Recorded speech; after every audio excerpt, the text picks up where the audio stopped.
Ouais, ben là, les gars, là... Oh, je suis mort. Tiens, ben ouais, que j'allais donner à ce point. Ah. Ah, moi, je pensais pas d'entendre ça de ta bouche. Je pensais que c'était moi qui étais pour dire ça. Vous m'avez tué, les boys, parce que là, ce soir, il manquait du monde. Moi, je vais mourir si c'est le même. Oui, il manquait du monde, mais c'est pas parce qu'il manquait du monde à ce point-là. C'est parce que ceux qui étaient là n'étaient pas tous là. Ils n'ont pas mis les efforts nécessaires. Wow. Hey, on a donné pas mal tout ce qu'on avait, là. Ben oui, mon Pierre, ben oui. Comment? Ouais. C'est qui, là, qui sonne? C'est toi? Réponds à ton bel boy. Ah, non, c'est sûr que c'est moi. Voyons donc. Évidemment, les médicus, eux autres, ça sonne jamais, ces belles boys-là. Ah, moi, ça sonne. OK, c'est correct. On va faire comme un chirurgien, je vais appeler plus tard.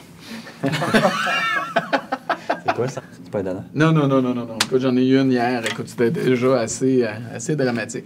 En fait, là, c'est toujours plus dramatique, nous autres. Hein. Je veux dire, c'est triste, c'est des enfants. Puis, mais au moins, la job a été faite. Ils l'ont identifié comme il faut. Puis la famille, là, je te jure, les autres, là, ça donne un peu un sens, là, de dire, à un drame. Fait qu'en tout cas, quand le job est fait, c'est correct. Oui. Ça commence par l'identification. Tu as bien raison. 100 c'est ça qu'on veut. On veut tous les identifier. Bien, tu sais, c'est important, le 100 d'identification. Quand on sait que moins de 1 des décès se qualifient pour être donneurs, donc si on n'identifie pas tout le monde, bien, on passe à côté. Si on identifiait au Québec 100 des donneurs potentiels, c'est 300 à 400 donneurs par année, plutôt que 150 donneurs qu'on a actuellement. Ben oui, ce serait énorme, là. Juste faire ce bon-là. Quel rêve. L'identification, incroyable. C'est pas parce que les gens, la volonté québécoise n'est pas de donner. Tout le monde au Québec, 90 des Québécois veulent donner leur organe. C'est les médecins qui ne savent pas identifier, les médecins et infirmières qui ne savent pas identifier les donneurs potentiels. Oui, mais tu sais, faut voir que c'est tout le monde là, qu'il faut qu'il fasse la job. C'est tout le monde, médical, paramédical, administratif. Il faut qu'il y ait une philosophie de don d'organes dans les hôpitaux, ce qui est quand même pas le cas actuellement. Là. Je veux dire, à un moment donné, il y en a certains, sûrement que c'est le même. Ça part d'en haut vers le bas ou le bas vers le haut, là, mais à un moment donné, il faut que les gens aillent tous dans le même sens. Puis c'est rare quand même que des hôpitaux qui ont une philosophie de don d'organes. Excuse, là. Mais je vais te donner le primeur, là. Tu sais qu'Accréditation Canada, là, les prochaines accréditations d'hôpitaux qu'ils font, là, il va falloir que les hôpitaux aient une politique de donation. Il va falloir qu'ils soient capables d'identifier, de manager. Ça va être important qu'ils fassent ça. C'est quand même va être particulier. obligatoire. C'est quand même particulier qu'on soit obligé de se le faire imposer par Accréditation Canada. Ça aurait dû venir de chez nous. Et arrêter de prétendre qu'on a quelque chose de plus important à faire que de s'occuper d'un donneur d'organes, qu'on n'a pas le temps, ou on n'a pas, on devrait s'occuper d'autres patients, on n'a pas les lits nécessaires de s'occuper de ces gens-là. Il ne faut pas oublier que ce lit-là est un excellent investissement parce que dans ce lit-là, de ce donneur-là, c'est 8 patients, c'est 8 personnes sur une liste d'attente ou dans des soins intensifs. C'est un jeune sur un cas mécanique à l'Institut cardio, c'est quelqu'un avec une hépatite fulminante à Saint-Luc qui va mourir s'il n'y a pas un organe. Et ces gens-là sont des semaines, des jours, des semaines dans des soins intensifs, alors que nous, on ne veut pas prendre l'effort de prendre quelques heures pour s'occuper du donneur potentiel pour sauver ces vies-là. L'identifier. Mais le donneur potentiel, là, tout le monde devrait savoir c'est quoi. Drame neurologique sévère, extensif, patient sur respirateur, un coma. On considère les soins palliatifs ou les soins de confort. Ça, c'est un donneur potentiel. Drame neurologique sévère. Pas trauma, drame neurologique sévère. Ouais. Ça inclut les traumas, mais ça inclut les ACV, ça inclut les anoxies post-réanimation prolongée.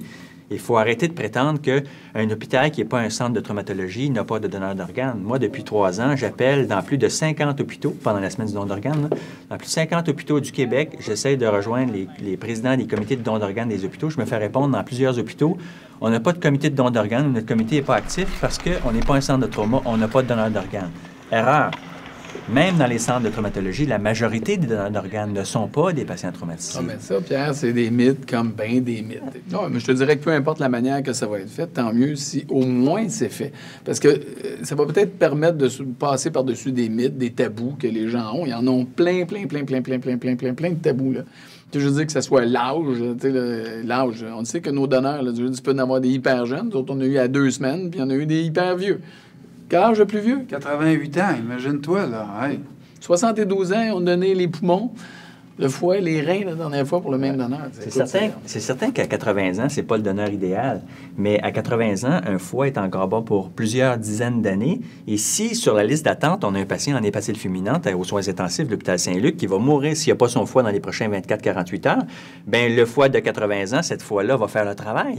Et puis, la prochaine fois, bien, si vous n'êtes pas sûr, appelez Québec Transplant. Québec Transplant va vous le dire. Ben non, cette fois-ci, je suis désolé, mais on n'a pas de gens assez urgents, mais surtout ne pas omettre d'identifier ces gens-là et d'appeler Québec Transplant pour les...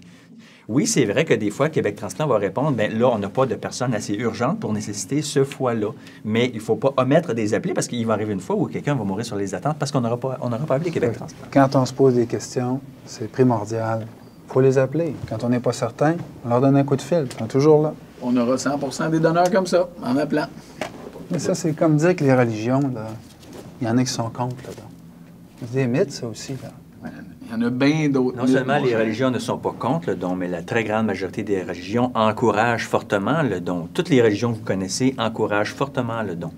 Écoute, il faut qu'on enlève ces tabous-là. Il faut tous les enlever, les tabous. J'ai eu un donneur, moi je ne sais pas si c'est le plus vieux, un donneur de cœur, 65 ans, très très bon cœur. On était surpris. À l'échographie cardiaque, c'était un jeune cœur, la coronaro normale. En considérant tout ce monde-là, qu'on va être capable de les identifier à 100 Yes, sir. Yes.